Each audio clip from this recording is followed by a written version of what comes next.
നമസ്കാരം. ശ്രീ വിനായകൻ ഹൈന്ദവാചാരപ്രകാരം ഗണനാഥനായിട്ടാണ് ശ്രീ മഹാഗണപതിയെ കണക്കാക്കപ്പെടുന്നത്. ഏത് പൂജയുടെ ആരംഭവും ഗണപതി പൂജയിലൂടെയാണ്. വിഘ്നേശ്വരനെ വന്ദിക്കാതെ ചെയ്യുന്ന ഒരു കാര്യവും ശുഭമാവുകയില്ല എന്നാണ് ഹൈന്ദവ വിശ്വാസം. എല്ലാ മഹാക്ഷേത്രങ്ങളിലും ആദ്യം ഗണപതിയെയാണ് വന്ദിക്കാറ്. പ്രധാന ദേവനായും ഉപദേവനായും വളരെയധികം ക്ഷേത്രങ്ങളിൽ ഗണേശ ഭഗവാന്റെ സാന്നിധ്യമുണ്ട്. ആ തിരുമുന്നിൽ നാളികേരമുടച്ച് വഴിപാട് നടത്തുമ്പോൾ അഭിഷ്ടസിദ്ധി താനേ കൈവരുമെന്ന് ഹിന്ദുമതക്കാർ വിശ്വസിച്ചു പോരുന്നു. എങ്ങനെയാണ് വിനായകന് ഗണപതി എന്ന പദവി കിട്ടിയത്? ഒരു കഥാരൂപത്തിൽ ഇവിടെ പ്രതിപാദിക്കുകയാണ്. ഗണപതി എന്ന പദവി പരമശിവൻ വിനായകന് നൽകിയതാണ്. ഒരിക്കൽ വേദഗണങ്ങളുടെ അധിപൻ എന്ന പദവി ആർക്ക് നൽകണമെന്നാലോചിച്ച് ശിവൻ വിനായകനെയും മുരുകനെയും വിളിച്ച്, നിങ്ങളിൽ ആരാണോ ആദ്യം ലോകം ചുറ്റി വരിക അവരെ എനിക്ക് ചുറ്റുമുള്ള ഗണങ്ങളുടെ തലവനാക്കുമെന്നറിയിച്ചു പരമശിവൻ. മുമ്പൊരിക്കൽ ഇതേപോലെയുള്ളൊരു മത്സരത്തിൽ കബളിപ്പിനിരയായ മുരുകൻ ഇത്തവണ മാതാവിനെയും പിതാവിനെയും വേഗത്തിൽ ചുറ്റി വന്നു.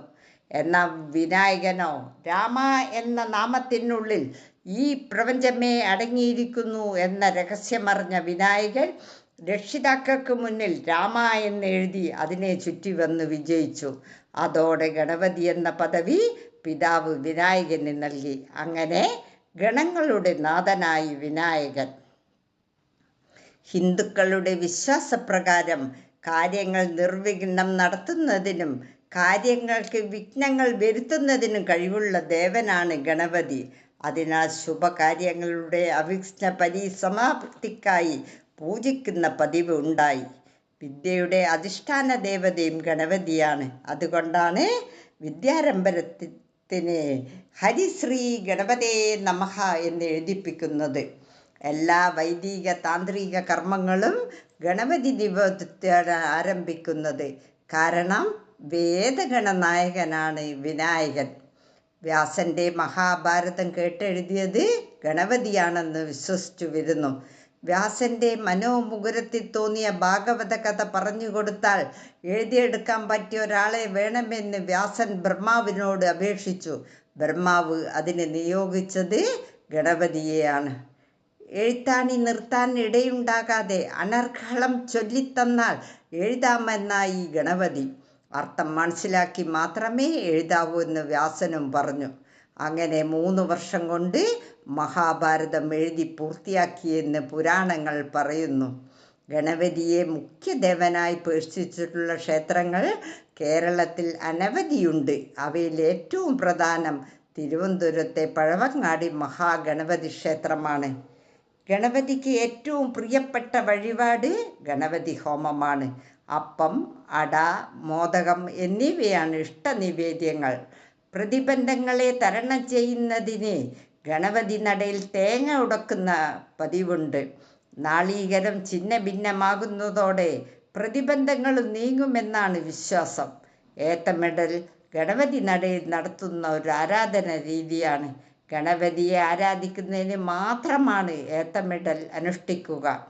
ചിങ്ങമാസത്തിലെ വെളുത്തപക്ഷ ചതുർത്ഥി ദിവസമാണ് വിനായക ചതുർത്ഥി, ഗണപതിയുടെ ജന്മദിനം. അന്ന് ഗണപതി പൂജകൾ നടത്തുന്നത് അതിവിശേഷമാണ്. ഇരുപക്ഷങ്ങളിലെയും ചതുർത്ഥി നാളുകളും ഗണപതിക്ക് പ്രധാനം തന്നെ. ഈ ദിവസം ശുഭകാര്യങ്ങൾക്ക് വർജ്യമാണ്. മലയാള മാസത്തിലെ ആദ്യത്തെ വെള്ളിയാഴ്ച ഗണപതിക്ക് ഏറ്റവും പ്രധാനപ്പെട്ട ദിനങ്ങളാണ്. വിഘ്നങ്ങളും ദുരിതങ്ങളും മാറി ക്ഷേമ ഐശ്വര്യങ്ങൾ വർദ്ധിക്കാൻ നടത്തുന്ന പ്രധാന ഹോമമാണ് ഗണപതി ഹോമം. ജീവിതത്തിൽ ശ്രേയസ് ഉണ്ടാകുന്നതിനും സകല ദോഷങ്ങൾ പരിഹരിക്കുന്നതിനും ഇത് നല്ലതാണ്. 8 നാളികേരം കൊണ്ട് അഷ്ടദ്രവ്യങ്ങളും ചേർത്ത് അഷ്ടദ്രവ്യ ഗണപതി ഹോമം നടത്തുന്നത് ഉത്തമമാണ്. കൊട്ടത്തേങ്ങയാണ് ഹോമത്തിന് ഉപയോഗിക്കുക. പഴം, കരിമ്പ്, തേൻ, ശർക്കര, അപ്പം, മലർ എന്നിവയാണ് മറ്റ് നിവേദ്യങ്ങൾ. വേണ്ട കാര്യങ്ങൾ സാധിക്കുന്നതിനും അഭിഷ്ടസിദ്ധിക്കും പ്രത്യേക ഹോമദ്രവ്യങ്ങൾ ഹോമകുണ്ഡത്തിൽ അർപ്പിച്ച് ഗണപതി ഹോമം ചെയ്താൽ പെട്ടെന്ന് കാര്യസിദ്ധി ഉണ്ടായത് എൻ്റെ അനുഭവജ്ഞാനത്തിൽ നിന്ന് ഞാൻ മനസ്സിലാക്കി. മംഗല്യഭാഗ്യം, സന്താനഭാഗ്യം, പിതൃപ്രീതി, കലഹം തീരാൻ, ആകർഷണശക്തിക്ക്, ഒട്ടനവധി കാര്യങ്ങൾക്ക് പ്രത്യേകതരം ഹോമദ്രവ്യം അർപ്പിച്ച് 3 ആഴ്ച, 5 ആഴ്ച, 7 ആഴ്ച ചെയ്താൽ പെട്ടെന്ന് ഫലസിദ്ധി ഉണ്ടാവും. ജ്യോത്സ്യന്മാരുടെ ചാട്ടുപ്രകാരം പോയവർക്ക് പെട്ടെന്ന് ഫലം കണ്ടു. അത് ഗണേശൻ്റെ മാത്രം പ്രത്യേകതയാണ്. കാരണം വേദങ്ങളുടെ കണ്ണാണ് ജ്യോതിഷം. ഗണപതിയുടെ സഹസ്രനാമ സ്തോത്രം, അഷ്ടോത്തരശതം, ഗണേശാഷ്ടകം തുടങ്ങിയ സ്തോത്രങ്ങൾ ഗണേശപ്രീതിക്ക് ജപിക്കാവുന്നതാണ്. ഒരു പുരാണ കഥ. രാജാവായിരുന്ന നളൻ സഹോദരനായ പുഷ്കരനോട് ചൂതുകളി തുടങ്ങി. നിർഭാഗ്യവശാൽ നളൻ ചൂതുകളിയിൽ പരാജയപ്പെട്ടു. രാജ്യവും സകല സമ്പത്തുകളും പുഷ്കരന് അടിയറ വെച്ച നളൻ ഭാര്യയായ ദമയന്തിയോടൊപ്പം വനവാസത്തിന് പുറപ്പെട്ടു. ദുഃഖിതയായ ദമയന്തിയെ നളൻ കാട്ടിൽ ഉപേക്ഷിച്ചു. ദമയന്തി സ്വന്തം പിതാവിൻ്റെ രാജ്യത്തിലേക്ക് തിരിച്ചു പോയിക്കൊള്ളട്ടെ എന്ന് കരുതിയത് കൊണ്ടാണ് അങ്ങനെ ചെയ്തത്. വനത്തിലൂടെ സഞ്ചരിച്ച നളൻ കാട്ടുതീയിൽ അകപ്പെട്ട കാർക്കോടകൻ എന്ന സർപ്പത്തെ രക്ഷിച്ചു. എന്നാൽ കാർക്കോടകൻ നളനെ കൊത്തുകയാണ് ചെയ്തത്. ഘോരവിഷമേറ്റ നളൻ്റെ രൂപം കറുത്ത് വിരൂപനായി. ദുഃഖിതനായ നളൻ കാർക്കോടകനോട് ചോദിച്ചു, അല്ലയോ സർപ്പമേ, ഞാൻ നിന്നെ കാട്ടുതീയിൽ നിന്ന് രക്ഷിച്ചു. പക്ഷെ നീ എന്നെ കൊത്തുകയാണ് ചെയ്തത്. എന്ത് അപരാധമാണ് ഞാൻ നിന്നോട് ചെയ്തത്? കാർക്കോടകൻ നളനോട് ഇപ്രകാരം പറഞ്ഞു, അങ്ങ് രാജാവായിരുന്ന നളനാണെന്ന് എനിക്കറിയാം. ഞാൻ സർപ്പരാജാവായ വാസുകിയുടെ വംശത്തിൽ പിറന്നവനാണ്. അതിനാൽ എനിക്ക് ദിവ്യ ജ്ഞാനമുണ്ട്. എനിക്ക് അത്ഭുത സിദ്ധി ഉള്ളത് കൊണ്ടാണ് എൻ്റെ ഘോര വിഷമേറ്റിട്ടും അങ്ങ് മരിക്കാതിരുന്നത്. അങ്ങയെ ബാധിച്ചിരുന്ന കലിയുടെ പ്രഭാവത്തിലാണ് അങ്ങേക്ക് ഈ ദുർഗതി വന്നത്. എൻ്റെ വിഷം അങ്ങയെ ബാധിച്ച കലിക്കും ഏറ്റിട്ടുണ്ട്.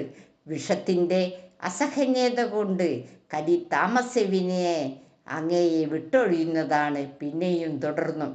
ദാരിദ്ര്യം മൂലം ക്ഷീണിച്ച് നടക്കാൻ പോലും കഴിയാത്ത കുചേലന്മാർ സമ്പന്നതയുടെ മുകളിൽ കയറുന്നതും പല്ലക്കിലേറി നടക്കുന്നതും ഭഗവാന്റെ അനുഗ്രഹത്താലാണ്. ദുഃഖശമനത്തിന് അങ്ങ് മഹാവിഷ്ണുവിനെ ഭജിക്കുക. ഭഗവാന്റെ അനുഗ്രഹത്താൽ അങ്ങേക്ക് ഭാര്യ, രാജ്യം, സമ്പത്ത് എല്ലാം തിരികെ ലഭിക്കുന്നതാണ്. അതിനാൽ അല്ലയോ നള, സുഖത്തിലും ദുഃഖത്തിലും അങ്ങ് ഭഗവാനെ ഭജിക്കുക. കാർക്കോടകന്റെ ഉപദേശം ലഭിച്ച നളന്റെ മനസ്സ് ശാന്തമായി. കാർക്കോടകന് നന്ദി പറഞ്ഞ നളൻ ഈശ്വരഭജനത്തോടെ വനത്തിലൂടെ മുന്നോട്ടു നടന്നു. കലിബാധ നീങ്ങിയപ്പോൾ ദമയന്തിയുമായി വീണ്ടും ഒത്തുചേർന്നു. പുഷ്കരനെ തോൽപ്പിച്ച് രാജ്യം വീണ്ടെടുക്കുവാനും അദ്ദേഹത്തിന് കഴിഞ്ഞു. നിത്യം നാമം ജപിക്കുന്നവരുടെ ശരീരത്തിൽ കലിക്ക് പ്രവേശിക്കാനാവുകയില്ല. പ്രാർത്ഥനയിലൂടെ നമ്മുടെ സമസ്ത പാപങ്ങളും നശിക്കുന്നു. എല്ലാവർക്കും എൻ്റെ ഹൃദയം നിറഞ്ഞ വിനായക ദിന ആശംസകൾ നേർന്നുകൊണ്ട് അടുത്ത വീഡിയോയിൽ കാണാം. നന്ദി, നമസ്കാരം.